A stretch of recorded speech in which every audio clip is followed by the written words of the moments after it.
Did you ever notice how some people are always there, but never explained? Not front and center, not quoted, not questioned, just present. But before we continue, please subscribe and turn on the notification bell for updates. What if I told you that the most influential relationship in Meghan Markle's life may not have been the one the world watched, celebrated, or criticized, but the one almost no one ever talked about? Because for more than 25 years, one name has hovered quietly in the background. A constant, a shadow, a man who appeared at pivotal moments, vanished when questions arose, and somehow remained untouchable. Markus Anderson. And tonight, we're not asking whether he existed. We're asking why his role was never defined. Let me ask you something before we go any further. If someone truly was just a friend, why did no one ever explain him? Not the palace, not the press, not Meghan herself. For years, the answer was a shrug, a dismissal, a carefully neutral phrase repeated again and again until it sounded like truth simply because no one challenged it. Just a friend. But history has a way of revealing patterns when you stop looking at moments in isolation.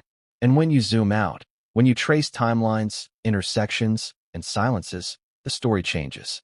Because Markus Anderson wasn't just present at one important moment. He was present at many, too many, before the fame, before the marriage, before the royal controversy. And that's where this story begins. Not with Prince Harry, not with the palace, but with a woman determined to become someone else, and a man who quietly helped her navigate the rooms where power actually lived. This isn't a story about scandal in the tabloid sense. It's a story about access, about influence, about the people who never stand in the spotlight, but control who gets close to it. And most importantly, it's about timing. Why now? Why is this story resurfacing after decades of silence?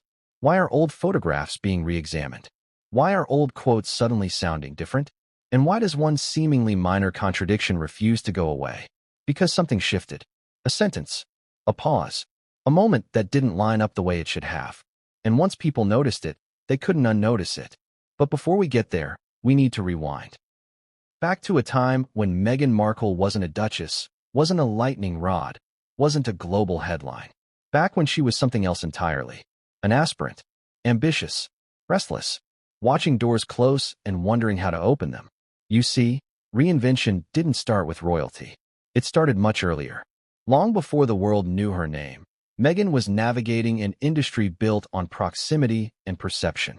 Hollywood is not just about talent. It never has been. It's about who knows you, who vouches for you, who places you in the right room at the right time. And this is where Markus Anderson first appears. Not loudly, not dramatically, but consistently. He wasn't an actor. He wasn't a producer. He wasn't a romantic lead. He was something far more interesting. A connector. Someone who understood how social ecosystems functioned. Someone who knew that influence isn't always visible, and that the most powerful people often prefer to remain unnamed. Think about it. In every major ascent story, there's someone like this. A guide, a fixer, a gatekeeper. Someone who doesn't create the spotlight, but knows exactly how to aim it. And for reasons that were never fully explained, Markus became that person for Meghan. They met long before the world cared. They stayed close long after questions arose. And every time Meghan crossed a threshold, a new circle, a new opportunity, a new identity, Markus seemed to already be there. Coincidence? Maybe. But coincidence becomes harder to defend when it repeats itself over decades. This is where most stories would rush ahead to the royal chapter. But that's a mistake. Because if you skip the early years, nothing later makes sense. The truth is, Meghan's life didn't pivot suddenly when she met Prince Harry. It had been pivoting for years. Different cities, different social circles, different versions of herself. And in the middle of all of it, Markus remained unchanged. Same proximity, same access, same quiet influence. Now, ask yourself this. How many of your just friends have been present at every major turning point of your adult life? How many move with you across industries, relationships, and continents? How many are trusted not just socially, but strategically? That question alone makes people uncomfortable, because it forces us to confront a possibility most narratives prefer to avoid, that some relationships don't fit neatly into the categories we're given. Not romantic, not professional, not casual, something else. And that something else becomes even more complicated when power enters the equation. Which brings us to Soho House. If you've heard the name, you already know it carries a certain mystique. Not quite private club, not quite business hub, not quite social scene. It's where creatives, executives, influencers, and aspirants collide under the illusion of informality. Where introductions happen without contracts. Where opportunities are implied, not promised. And Markus Anderson didn't just frequent Soho House. He was embedded in it. This is not speculation. This is structure. Soho House thrives on trust, discretion, and access. The people who run it and represent it are not bartenders or hosts. They are curators of proximity. They decide who belongs, who is seen, who is introduced. And once Meghan entered that world, her trajectory shifted again. Roles became more consistent. Circles became more exclusive. Visibility increased. And Markus was still there. Not as a headline, not as a boyfriend, but as a constant. At this point, defenders often interject with a simple argument. People can have long friendships. People can have mentors. People can move in the same circles without anything sinister going on. And that's true. But here's where the story complicates itself. Because the narrative wasn't just that Markus was a friend. It was that he was never mentioned. Almost erased. Think about how unusual that is. Meghan has spoken openly about her relationships, her struggles, her influences, her inspirations. She has named names when it suited the story being told. But Markus remained strangely undefined. Always nearby. Never contextualized. And when he was acknowledged, it was with language so minimal it raised more questions than it answered. Just a friend. But if that were enough, no one would still be talking about him 25 years later. Which brings us to the moment everything changed. The moment when the narrative cracked, not because of a bombshell interview or a leaked document, but because of something much smaller. A detail that didn't fit. A sentence that contradicted years of careful framing. And once people noticed it, they started looking backward instead of forward. Rewatching interviews. Re-examining timelines. Connecting dots that had always been there, but never fully aligned. And suddenly, Markus wasn't invisible anymore. He was unavoidable. But we're getting ahead of ourselves. Before that contradiction, before the slip, before the silence that followed, there's one more thing you need to understand. Because when Meghan met Prince Harry, she wasn't entering a fairy tale. She was entering an institution. And institutions don't just observe relationships. They analyze them. They map influence. They identify vulnerabilities. They notice who whispers in whose ear. And from the very beginning, there was something about Markus that didn't sit comfortably within palace logic. Not because he was scandalous, but because he was unpredictable. And unpredictability is the one thing institutions fear more than rebellion. Which raises a final question for this introduction. If Markus truly didn't matter, why did everyone seem so careful around him? Because once you see that tension, once you recognize the pattern, once you accept that some relationships defy simple labels, you start to wonder whether the story we were given was ever the real one. And in the next section, we're going to rewind even further, back to the earliest days of reinvention, and uncover how this connection formed in the first place. Because what came next would quietly shape everything that followed. And no one saw it coming. He was never supposed to be noticed. That's the strange part. Because when you look back now, really look, Markus Anderson was everywhere. In photographs, in travel circles, in whispered anecdotes, in rooms where Meghan Markle's life quietly pivoted from one version of herself to the next. But at the time, no one stopped to ask why. Why him? Why always him? Why was this man, who never sought attention, never gave interviews, never seemed to need validation, consistently positioned just close enough to matter, but far enough away to escape scrutiny? Let me ask you something. Have you ever met someone who didn't need to speak loudly to control the room? Someone who didn't dominate conversations, but somehow dictated where they happened? That's the kind of presence Markus had. And it's why this story doesn't begin with a scandal, a romance, or a royal wedding. It begins with absence, with the strange absence of explanation. Because when a person appears repeatedly in the background of a public figure's life, across decades, continents, and identities, silence becomes suspicious. And Markus Anderson's silence was immaculate. Let's rewind. Before Meghan Markle was a duchess. Before she was a lightning rod for controversy. Before she was a brand, a symbol, or a cultural Rorschach test. She was an actress trying to break through, not a star, not an A-lister. Just another ambitious woman navigating an industry that rewards proximity as much as talent. And this is where the background matters. Hollywood isn't built on auditions alone. It's built on rooms you're invited into, and rooms you're quietly excluded from. It's built on dinners, introductions, favors, and the subtle signaling of who belongs where. If you understand that, then you understand why people like Markus Anderson matter more than most headlines ever will. Because Markus wasn't selling dreams. He was selling access. And access doesn't come with a spotlight. It comes with discretion. When Meghan was still finding her footing, Markus was already established in the social ecosystems that mattered. Not fame ecosystems. Influence ecosystems. There's a difference. Fame is loud. Influence is quiet. Fame begs to be seen. Influence prefers to remain unnoticed. And Markus had mastered that balance long before Meghan needed it. What's striking is not that they were friends. It's how their friendship functioned. Markus wasn't the friend you call to vent. He wasn't the friend you post about on social media. He wasn't the friend who appears in glowing anecdotes about childhood memories. He was the friend who stood next to you when decisions were being made. That distinction matters. Because most people have friends who know their emotions. Very few have friends who know their strategy. And as Meghan's life evolved, Markus consistently occupied the latter space. Let's talk about proximity. In psychology, proximity is one of the strongest predictors of influence. The people physically and socially closest to us shape our choices more than we realize. Now consider this.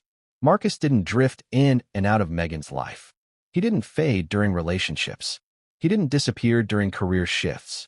He didn't step back when she entered new social hierarchies. He stayed steady, unchanging, always just behind the scenes. That kind of consistency doesn't happen accidentally. And it becomes even more interesting when you consider who didn't stay. Romantic partners came and went. Friends faded. Agents changed. Publicists rotated. But Markus remained. Ask yourself why. What role does someone have to play to remain indispensable across so many phases of reinvention? Because make no mistake, Meghan's life has been defined by reinvention. Different cities, different accents, different social narratives. From Los Angeles to Toronto to London, each move required not just ambition, but navigation. And navigation requires guides. This is where people often misunderstand power. They imagine it as something obvious: money, titles, authority. But real power often looks like this instead: knowing where to stand so that others can be seen. Markus never tried to outshine Meghan. He didn't compete for attention. He didn't need credit. Which is exactly why he could operate without resistance. Think about it. The loudest person in the room is rarely the most powerful. It's the one everyone keeps glancing toward before making a decision. And Markus was that person. Now here's where the story sharpens. Because while Markus stayed in the background, he also stayed close to moments of transition. Moments when Meghan's identity was shifting. Moments when doors were opening. Moments when old versions of herself were being left behind. Every time she stepped into a new world, Markus seemed to already understand its rules. That's not normal friendship behavior. That's mentorship. That's partnership. That's something else entirely. But the narrative never allowed for that complexity. Instead, the world was given a simplified version. A label. Just a friend. And labels are powerful because they stop questions before they begin. Once you accept the label, you stop interrogating the behavior. But labels only work until patterns emerge. And patterns don't care about public relations. They don't care about optics. They only care about repetition. So let's examine the repetition. Markus appears at social gatherings that matter. Markus appears during key career phases. Markus appears around relationship transitions. And yet, he's never contextualized, never explained, never explored. Almost as if explaining him would complicate the story being told. And that's the key. Because every public figure lives inside a narrative. A carefully curated version of themselves designed to make sense to the world. And sometimes, certain people don't fit cleanly into that narrative. Not because they're dangerous, but because they reveal too much. Now, here's where skeptics push back. They say, people are reading too much into coincidence. They say, long-term friendships exist. They say, not everything has to be a conspiracy. And again, that's fair. But here's the problem. This isn't about coincidence.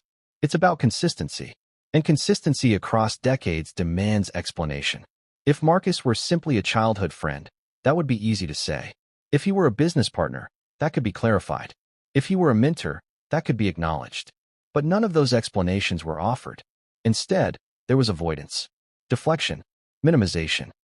And minimization is often the loudest signal of all. Because when something truly doesn't matter, people don't bother downplaying it.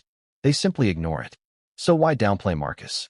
Why insist, repeatedly, that he was irrelevant? Why emphasize just a friend? That word just does a lot of work. It shrinks curiosity. It flattens complexity. It reassures audiences that there's nothing more to see. But what if there was? What if Marcus represented a version of Meghan's life that couldn't be neatly folded into the fairy tale arc?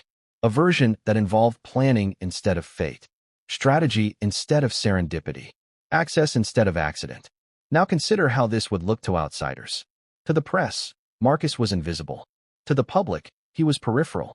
But to those inside elite social circles, his presence was understood. They knew what he did. They knew how he operated.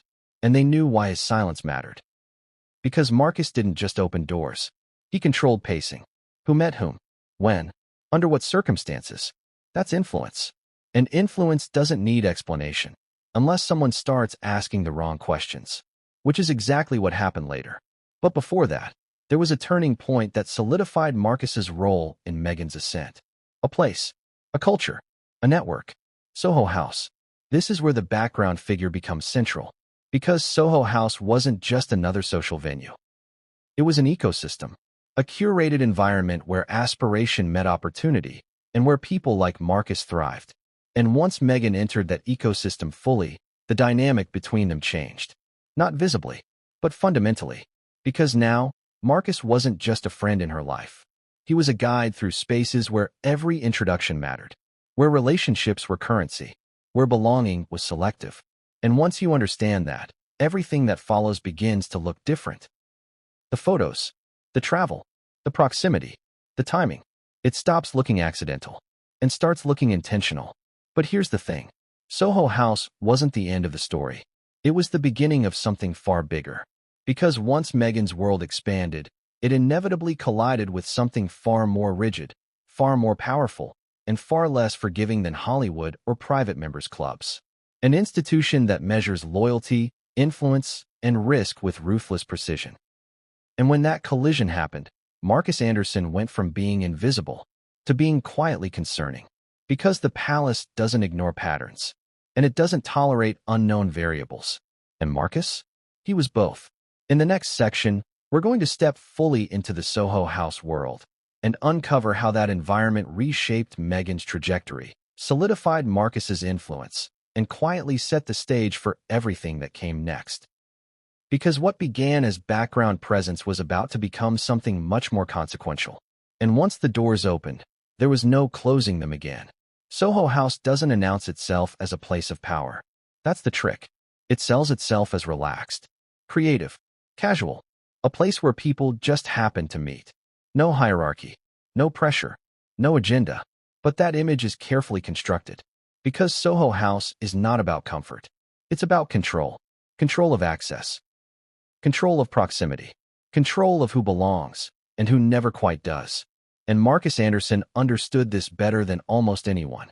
Here's the part most people miss. Soho House isn't valuable because of who hangs out there. It's valuable because of who gets invited back, because of who gets introduced, because of who is quietly elevated from outsider to insider without ever realizing how it happened. And Marcus wasn't just part of that system. He was one of its human gatekeepers. Let me ask you something. Have you ever noticed how certain people always seem to know everyone, but no one quite knows them?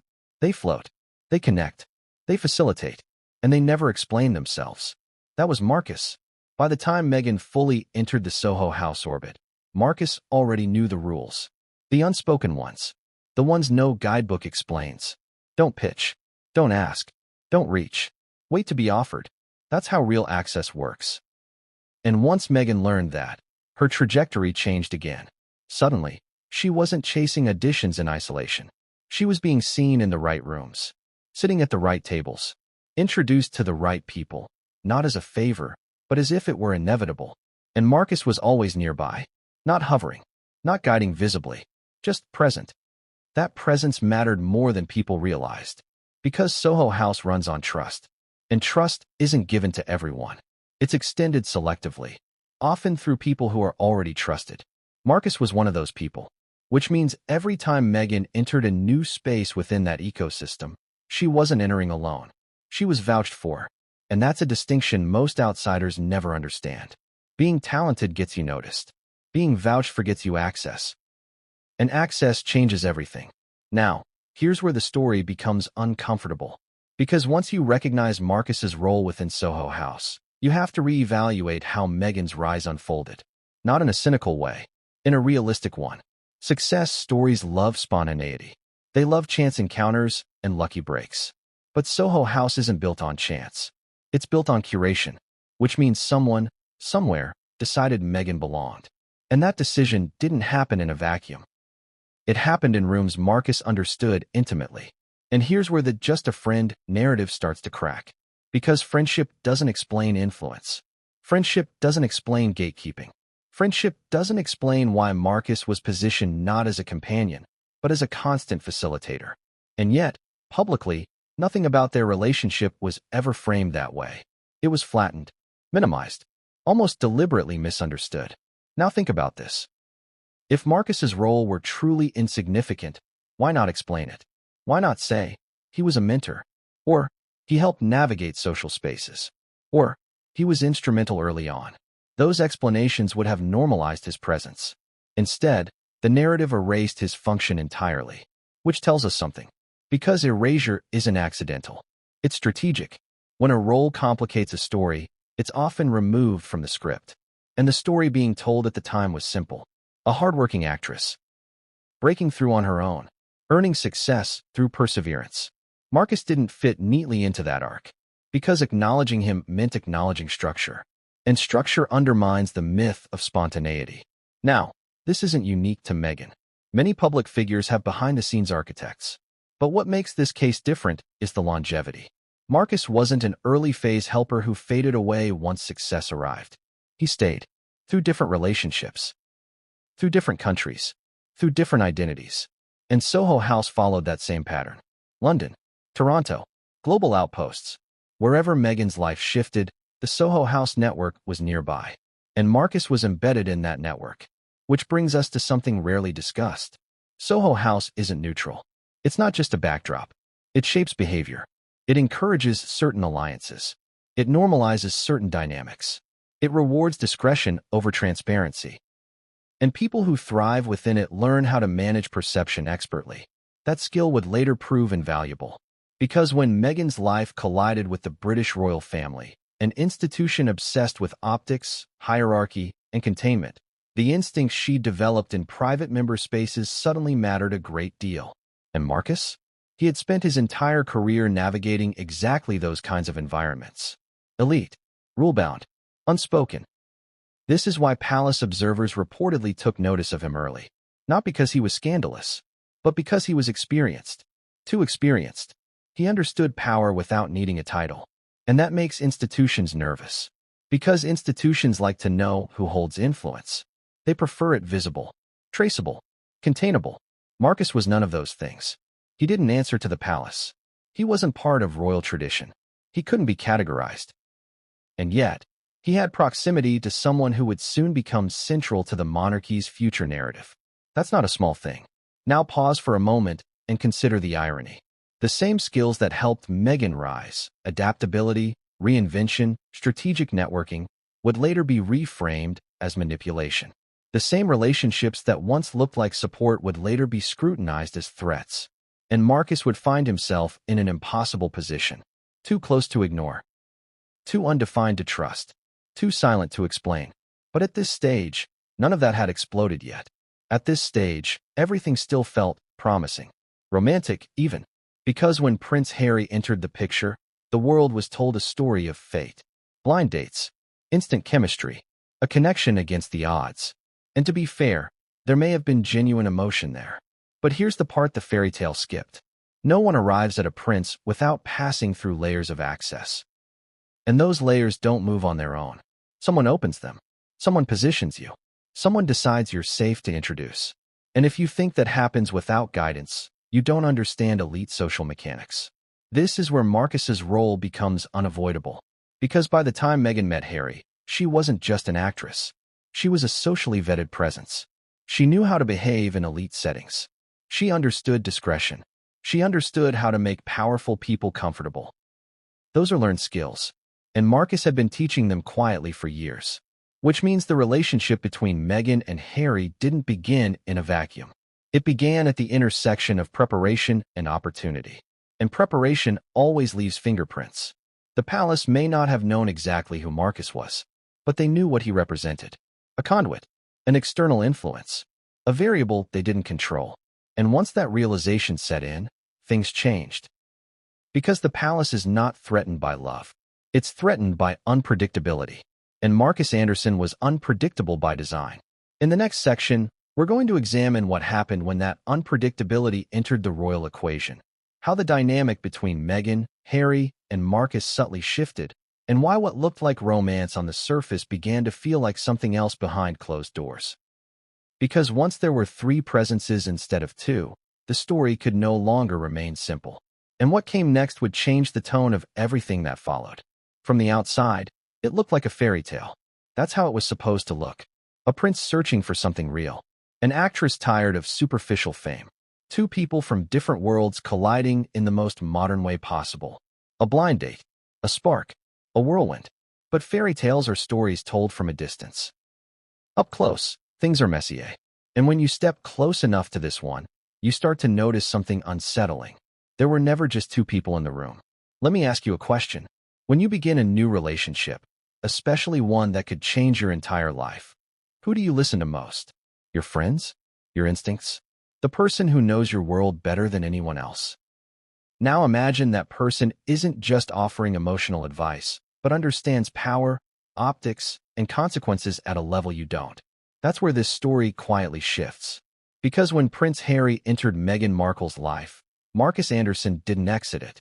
He didn't step aside. He didn't fade into the background. He didn't retreat to the role of a casual observer. He stayed close. And that alone changes the math. Here's what most people never consider. Harry wasn't just dating a woman. He was dating into a pre-existing ecosystem. A network of relationships, loyalties, and influences that didn't originate with him and didn't answer to him. And Marcus was central to that ecosystem. That doesn't mean anything improper happened. It doesn't mean anything nefarious occurred. But it does mean the relationship wasn't forming in isolation. And isolation is something the royal family understands very well. Royal relationships are usually contained, controlled, surrounded by advisors whose allegiance is clear and whose roles are defined. This situation was different. Because Marcus wasn't a royal advisor. He wasn't a courtier. He wasn't a family friend vetted over generations. He was external. And external influence is always a concern inside closed systems. Now think about Harry's position at the time. He was already the spare, already restless, already skeptical of the institution he was born into. That made him emotionally open and emotionally vulnerable. Enter Meghan, confident, articulate, worldly, and enter Marcus, quiet, experienced, strategic. That's not a love triangle in the romantic sense. It's something subtler, an emotional triangle of influence. Because while Harry and Meghan were building a romantic bond, Meghan still had someone who understood her world better than Harry ever could. Someone who had been there long before titles, protocols, and palace walls entered the picture. And that matters. Because when conflict arises, and conflict always arises, people tend to turn toward familiarity. They turn toward the voice they trust. They turn toward the person who has helped them navigate uncertainty before. That person wasn't Harry. It was Marcus. And this is where things begin to strain. Not publicly, not dramatically, quietly, behind closed doors. Because from the palace's perspective, something felt off. They weren't just observing a new relationship. They were observing a new power dynamic. Meghan wasn't entering the royal family alone. She was bringing an external confidant with her. And that confidant had no formal accountability to the institution. Now pause and consider how that would look internally. A new partner arrives. She listens to someone outside the system. That person has influence, but no title, no chain of command. no obligation to royal norms. That's not how the palace operates. The palace survives on predictability. And Marcus represented the opposite. Now, here's where things get even more interesting. Harry reportedly relied heavily on Meghan's perspective when navigating family tensions. That's normal. That's expected. But Meghan's perspective wasn't forming in a vacuum. It was informed, shaped, reinforced, and Marcus was often part of that reinforcement. Again, this doesn't require sinister intent to be significant. Influence doesn't need malice. It just needs proximity. And Marcus had proximity in abundance. He understood how Meghan thought. He understood her fears. He understood her ambitions. And he understood the world she was stepping into far better than Harry understood the world she was leaving behind. That creates imbalance. Not in love, but in interpretation. Harry was learning Meghan's world in real time. Marcus already knew it. So when challenges arose, and they did, quickly, whose interpretation carried more weight? The prince raised inside tradition? Or the confidant who had helped Meghan reinvent herself repeatedly over decades? This is where observers began to notice something subtle but important. Harry's decisions started to mirror Meghan's framing of events. Meghan's framing often echoed advice and perspectives that came from outside royal logic. And Marcus remained present throughout. Not visible, not quoted, but there. Now ask yourself this. If Marcus truly had no influence, why did his presence cause such discomfort? Why did palace insiders reportedly take note of him at all? Institutions don't monitor irrelevant people. They monitor risk. And Marcus was a risk, not because of who he was, but because of what he represented. An unvetted channel of influence. Someone who couldn't be managed through protocol. Someone who didn't know loyalty to the crown. That's dangerous territory for an institution built on control. At the same time, the public narrative was being carefully curated. The story was romance, modern love, breaking tradition, finding happiness. And Marcus didn't belong in that story. So he stayed out of it. Or rather, he was kept out of it. But absence doesn't equal irrelevance. Often, it signals the opposite. Because the more central a figure is behind the scenes, the more carefully they're hidden from view.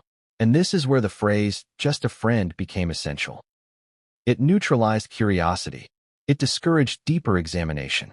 It reassured audiences that nothing complicated was happening. But complexity doesn't disappear just because it isn't acknowledged. It accumulates. And that accumulation began to weigh on the relationship itself. Because every couple eventually faces a test. A moment when loyalty, trust, and influence collide. And for Harry and Meghan, that test came sooner than anyone expected. Media pressure, family tension, cultural misunderstandings. Suddenly, decisions weren't just personal. They were political. And when decisions become political, advisors matter. Even unofficial ones. Marcus wasn't advising Harry. That's the key distinction. He was advising Meghan. And through Meghan, his influence reached Harry. Indirectly. Subtly. Effectively. That's how real influence works. It doesn't announce itself. It filters. And the palace could feel that filtration happening. Which leads us to a critical turning point. Because once the royal family realized they weren't the only ones shaping Meghan's perspective, and by extension Harry's, trust began to erode. Not explosively. Gradually. Small concerns. Quiet conversations. Raised eyebrows. Who is she listening to? Who is influencing her? Who is influencing him? And Marcus was always the unanswerable part of that equation. Because no one could quite define him. Not friend. Not staff. Not family. Something else. And institutions hate something else. They prefer clarity. Roles. Rules. Boundaries. Marcus crossed boundaries simply by existing outside them. And as pressure mounted, that tension had to go somewhere. It couldn't go public. It couldn't go direct. So it went inward. Into stress. Into resentment. Into choices that would later be framed as inevitable. But inevitability is often manufactured. And as the relationship between Harry and the palace strained, the relationship between Meghan and Marcus remained unchanged. Steady. Reliable. Familiar. Which raises a final question for this section. When everything around you is shifting, your home, your role, your identity, who do you cling to? The person learning your world? Or the person who helped build the one you came from? That question would soon stop being theoretical. Because the pressure cooker was about to explode. And when it did, the presence of a third influence would become impossible to ignore. In the next section, we'll look at how the palace began to push back, not against love, but against control, and why Markus Anderson quietly became a symbol of everything the institution feared. Because what came next didn't just strain relationships. It reshaped them, and no one walked away unchanged. The palace doesn't react the way normal families do. It can't, because the palace isn't just a home. It's an organism, an institution built on continuity, hierarchy, and control. Every movement is observed. Every influence is evaluated. Every variable is assessed for risk. And when Meghan Markle entered that system, she wasn't just entering as a person. She was entering as a variable. At first, the palace did what it always does. It watched. It waited. It gathered information. That's important to understand. The royal family rarely confronts directly. It prefers quiet assessment. Patterns over personalities. Behavior over intention. And very early on, something about Meghan's orbit raised eyebrows. Not her background. Not her career. Not even her ambition. It was her inner circle. Or more accurately, one member of it. Because as palace staff began mapping influence around Meghan, one name kept surfacing. One presence kept recurring. One person seemed to exist just outside the palace's line of authority. Markus Anderson. Now let's be clear about something. The palace is not naive. It understands social power. It understands networks. It understands how unofficial influence works. Courtiers have spent centuries managing royal relationships precisely because of this.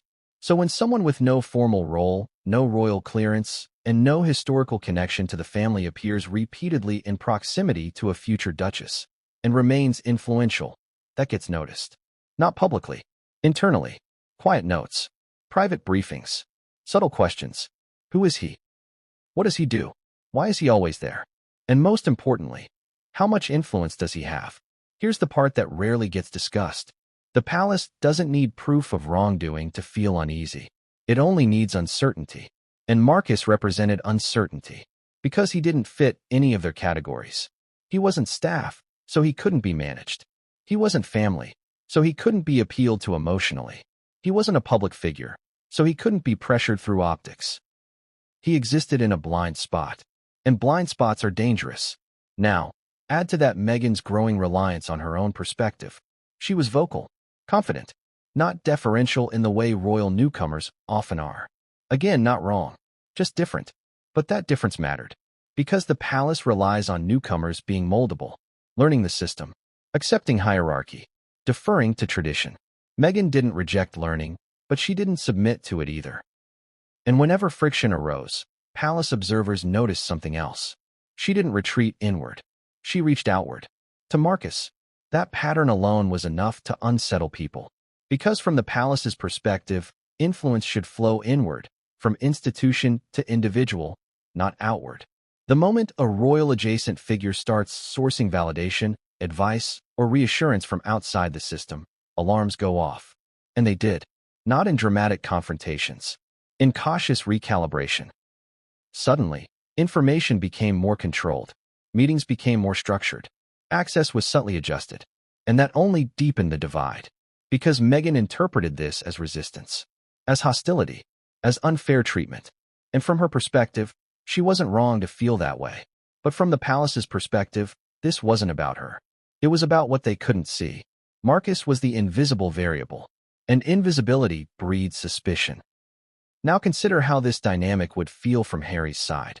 Harry had grown up inside this system. He knew its flaws. He knew its rigidity. He knew how cold it could feel. So when Meghan expressed frustration, Harry didn't dismiss it. He empathized. And when Meghan framed palace concerns as control rather than caution, Harry was inclined to agree. Because his own relationship with the institution was already complicated. This is where influence compounds. Markus wasn't speaking to the palace. He wasn't speaking to Harry directly. He was speaking to Meghan. And Meghan was speaking to Harry. That's how external influence enters closed systems. Not by force. By filtration. Now here's something most people don't realize. The palace rarely fights battles it can't win. It doesn't confront the uncontainable head-on.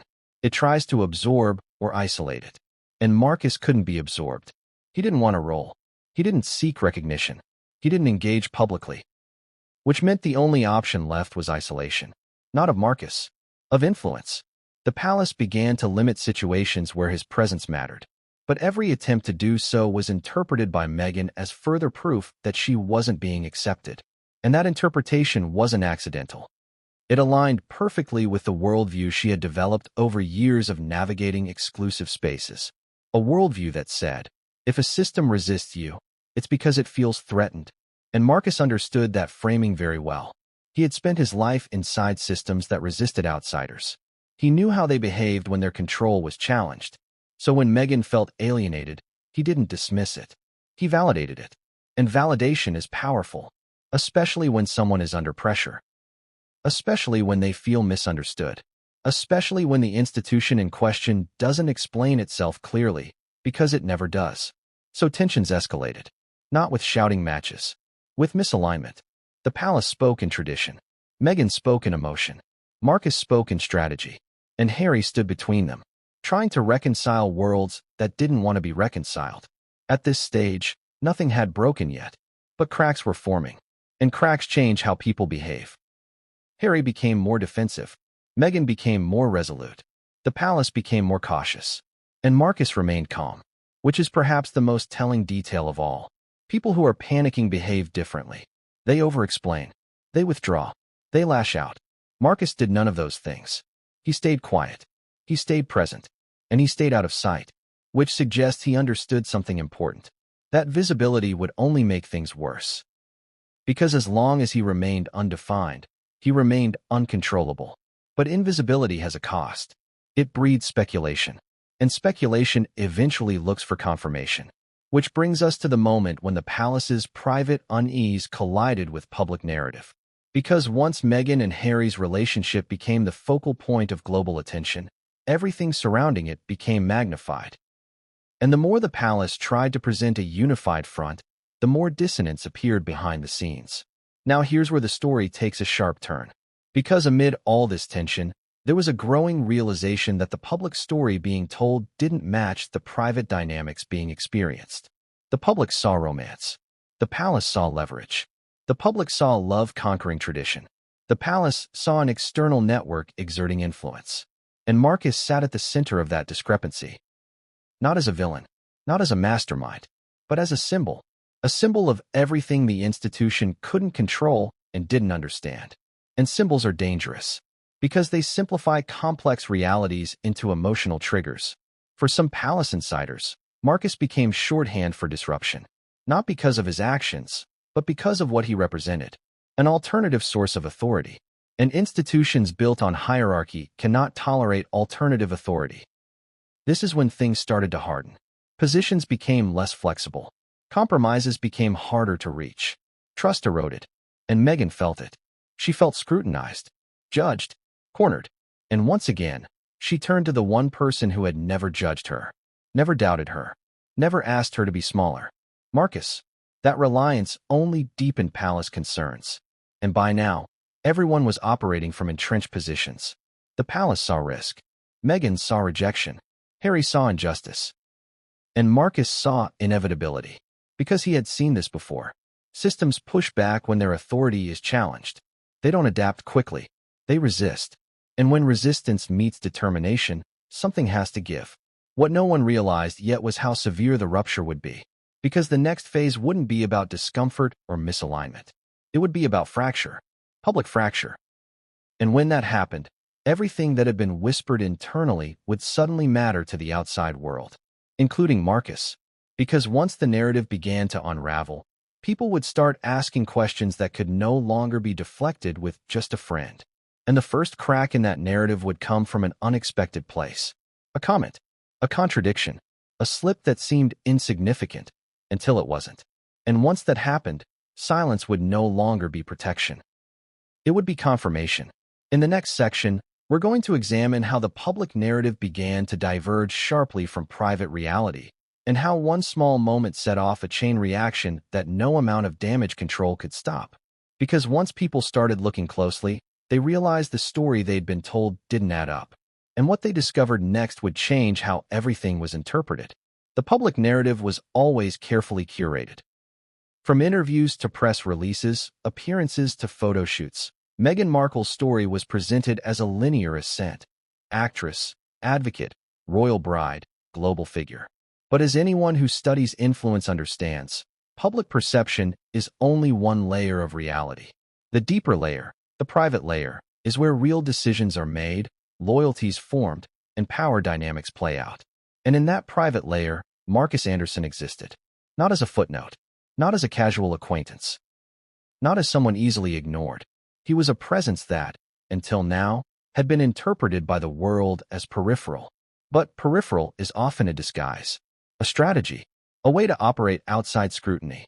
Everything started to shift the moment Meghan gave a rare, revealing interview. It wasn't meant to be about Markus. It wasn't intended as a confession. And yet, as people listened closely, certain phrasing raised eyebrows. Certain pauses suggested meaning behind words that had previously been dismissed. The public heard, "I had someone I trusted." The palace heard, "There's a conduit of influence outside our control." And the world didn't know what to make of it. It was subtle, but subtlety is often more powerful than scandal. Because once curiosity is triggered, it doesn't rest. Once people start piecing timelines together, coincidences begin to look like patterns. Photos from Hollywood events, travel records, social connections, all suddenly re-examined. And there it was, Markus's name appearing consistently. Present, consistent, yet always undefined.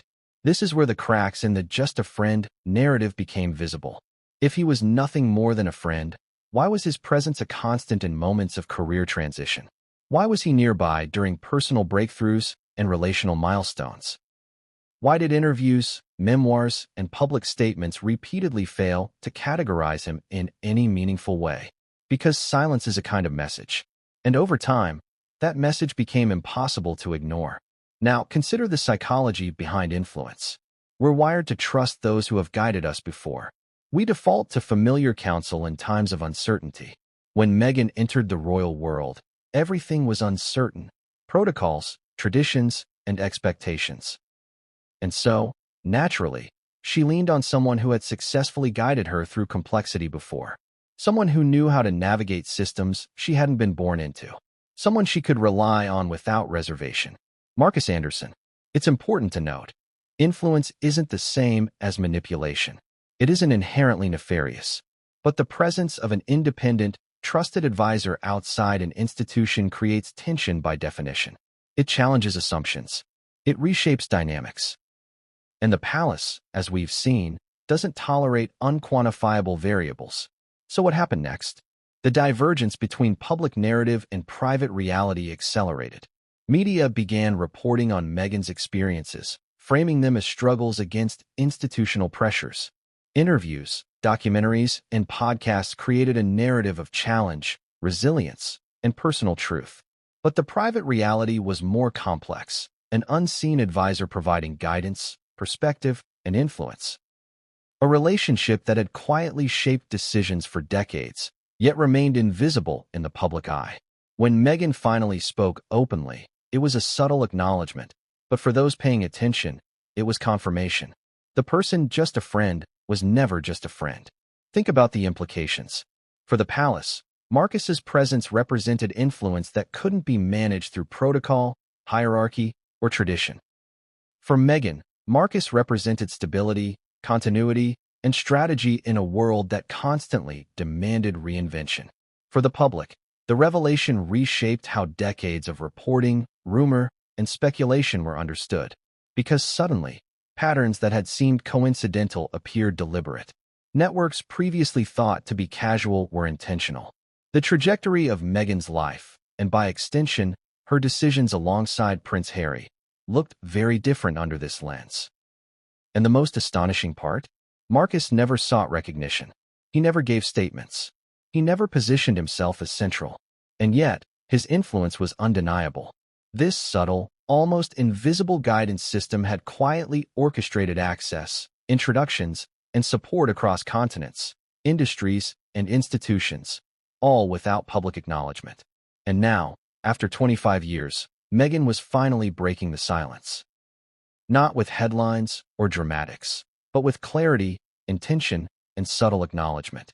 She confirmed what had long been suspected. Markus Anderson was not just a friend. But that's only part of the story. Because acknowledging the truth is one thing. Navigating the consequences is another entirely. The palace had already noticed patterns. The public had already speculated. And decades of misinformation or omission meant that the world was primed for misinterpretation. Which brings us to the next stage, the fallout. Once the revelation became part of public awareness, the narrative could no longer be controlled.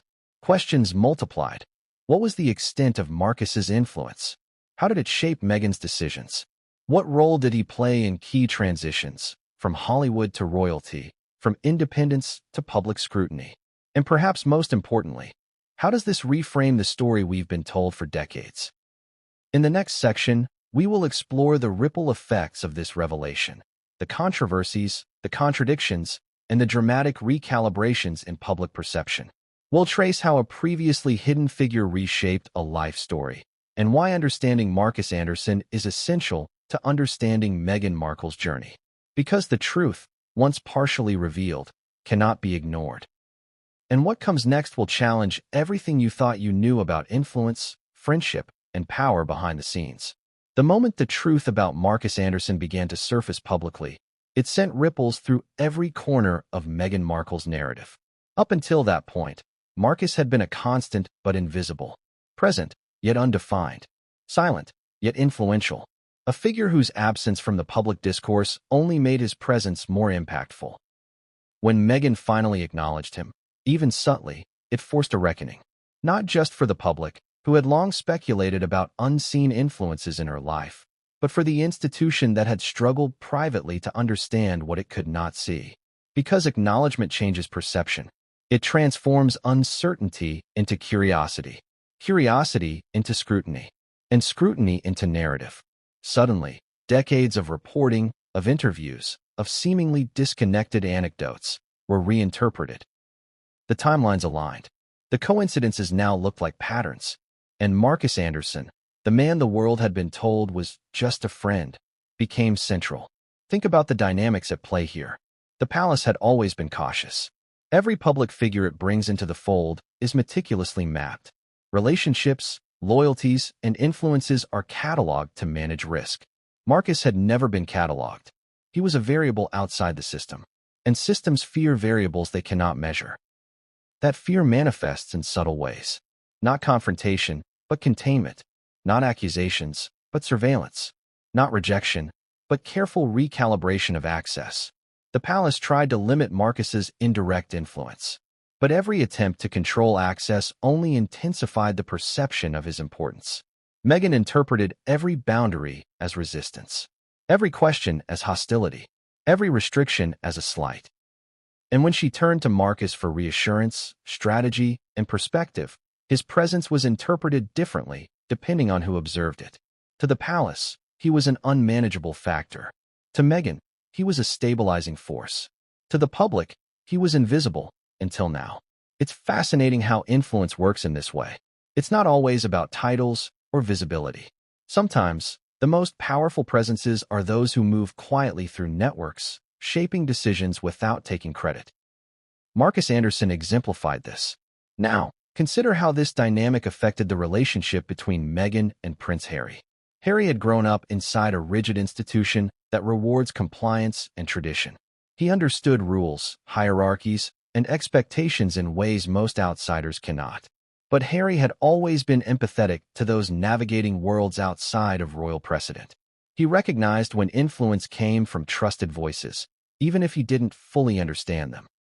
When Meghan sought guidance, support, or reassurance from Markus, Harry was inclined to trust her judgment. That trust, however, introduced tension. Influence that bypassed the institution's standard channels is inherently disruptive, even if it is benign.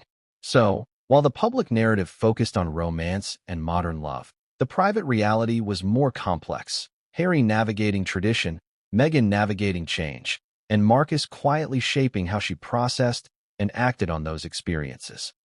It's a subtle triangle, not a drama-filled love triangle, but one that reshaped decision-making. Influence doesn't need to be loud to be consequential. Often, it's the quiet, consistent presence that matters most. The ripple effects of this realization were profound. When the media began reporting on Meghan's perspective as a struggle against institutional pressure, they were only partially capturing the truth. The private context, the role Marcus played, added layers that were previously invisible. This led to reinterpretations, patterns of behavior, decisions, and movements that had previously been attributed to chance or personality suddenly made sense when viewed through the lens of mentorship and guidance. And as the public narrative began to diverge from private reality, tensions escalated. Decisions that might have been straightforward in a vacuum became complicated. Interactions with the palace were interpreted as confrontational rather than procedural. Public statements and interviews were scrutinized for hidden meaning, for subtext, for influence. Every move was analyzed in the context of networks that few outsiders could understand. Marcus's presence highlighted something important. Influence doesn't always manifest in overt control. Sometimes it manifests in preparation, guidance, and strategic advice delivered quietly over years. That type of influence is almost impossible to measure until it intersects with public scrutiny. And that intersection was exactly what happened. Suddenly, questions were being asked. Why was Marcus consistently present at key moments of Meghan's life? Why was he never publicly acknowledged until now? What role did he play in decisions that affected relationships, career moves, and public messaging? These questions couldn't be answered easily, because Marcus's influence was subtle by design. It was relational, not transactional. It operated through trust, familiarity, and discretion. Revealing it all at once would have rewritten decades of narrative, exposing layers of strategic guidance that had previously gone unrecognized. And that's what made the eventual acknowledgement so significant. By confirming that Marcus was never just a friend, Meghan shifted the lens through which the public and the institution would interpret her past decisions. Suddenly, the dots connected. Actions that had seemed inexplicable now had context.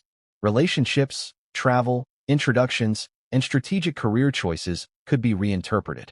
What had been portrayed as luck or coincidence was, in fact, guided by someone with deep understanding of networks and influence. But acknowledgement is only the beginning. Revelation always comes with consequences. For the palace, it confirmed suspicions that there was an external variable they couldn't control. For the public, it challenged narratives built over decades. For Meghan, it validated decades of reliance on someone whose presence had never been properly framed or understood. And for Marcus, it placed him, finally, at the center of a story he had never sought to dominate. This subtle yet undeniable acknowledgement reshaped the discourse. It forced analysts, commentators, and insiders to re-evaluate assumptions, timelines, and influence. Patterns previously dismissed as coincidences now required explanation. And suddenly, the just a friend narrative could no longer hold.